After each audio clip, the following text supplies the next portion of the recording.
सलाह लें पर संभल कर।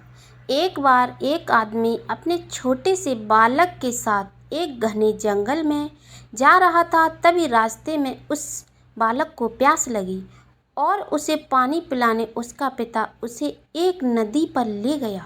नदी पर पानी पीते पीते अचानक वो बालक पानी में गिर गया और डूबने से उसके प्राण निकल गए। वो आदमी बड़ा दुखी हुआ और उसने सोचा कि इस घने जंगल में इस बालक को अंतिम क्रिया किस प्रकार करूं। तभी उसका रोना सुनकर एक गिद्ध, सियार और नदी से एक कछुआ वहां आ गए और उस आदमी से सहानुभूति व्यक्त करने लगे। आदमी की परेशानी जानकर सब अपनी अपनी सलाह देने लगे। सियार ने लार टपकाते हुए कहा, ऐसा करो, इस बालक के शरीर को इस जंगल में ही किसी चट्टान के ऊपर छोड़ जाओ। धरती माता इसका उद्धार कर देगी।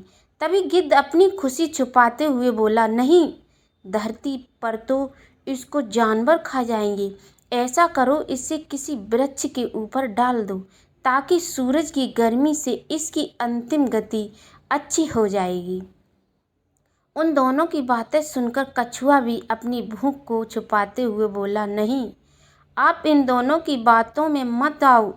इस बालक की जान पानी में गई है, इसीलिए आप इसे नदी में ही बहा दो। और इसके बाद तीनों अपने अपने कहे अनुसार उस आदमी पर जोर डालने लगे। तब उस आदमी ने अपने विवेक का सहारा लिया और उन तीनों से कहा, तुम तीनों की सहानुभूति भरी सलाह में मुझे तुम्हारे स्वार्थ की गंध आ रही है। सियार चाहता है कि मैं इस बालक के शरीर को ऐसे ही ज़मीन पर छोड़ दूं ताकि ये उसे आराम से खा सके, और गिद्ध, तुम किसी पेड़ पर इस बालक के शरीर को इसीलिए रखने की सलाह दे रहे हो ताकि इस सियार और कछुए से बचकर आराम से तुम दावत उड़ा सको।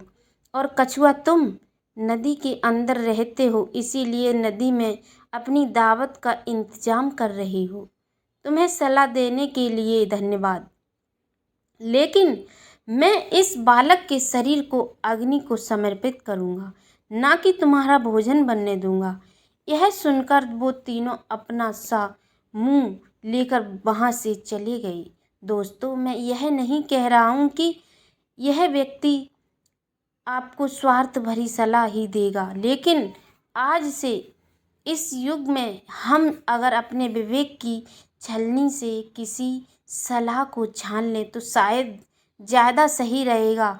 हो सकता है कि आप लोग मेरी बात से पूरी तरह सहमत ना हो, पर कहीं ना कहीं आज के युग में ये भी हो सच है कि मेरे नज़दीक रहते हैं